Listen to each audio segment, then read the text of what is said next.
السلام علیکم ویورز، میں ہوں محمد کبیر اور آپ دیکھ رہے ہیں سعودی انفو۔ چھٹی لگاتے وقت بہت زیادہ لوگوں کو مسئلہ ہوتا ہے، لوگوں کے پاسپورٹ باقی نہیں رہتے، پاسپورٹ ایکسپائر ہو جاتے ہیں یا ایکسپائر ہونے والے ہوتے ہیں، تھوڑا ٹائم ہوتا ہے تو لوگ بہت زیادہ سوال کرتے ہیں کہ پاسپورٹ کتنا باقی ہو تو چھٹی لگ جاتی ہے، پاسپورٹ کا طریقہ کیا ہے۔ پاسپورٹ اگر تو آپ کا تھوڑا باقی ہے اور آپ چھٹی لگا کے جاتے ہیں اپنے ملک میں، آپ پاسپورٹ رینیو کر سکتے ہیں۔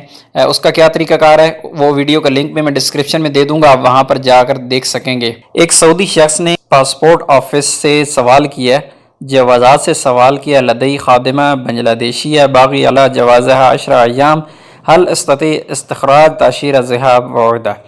انہوں نے سوال کیا ہے کہ میرے پاس بنگلہ دیشی ملازمہ ہیں اور میں نے اس کی چھٹی لگانی ہے، خروج عہدہ لگانا ہے، جبکہ اس کا پاسپورٹ 10 دن باقی ہے۔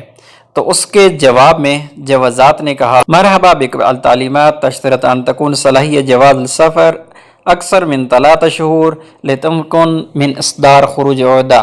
اس میں کہا گیا ہے کہ آپ کا خروج عہدہ لگانے کے لیے لازمی ہے کہ منیمم آپ کا پاسپورٹ 3 مہینے ویلڈ ہو۔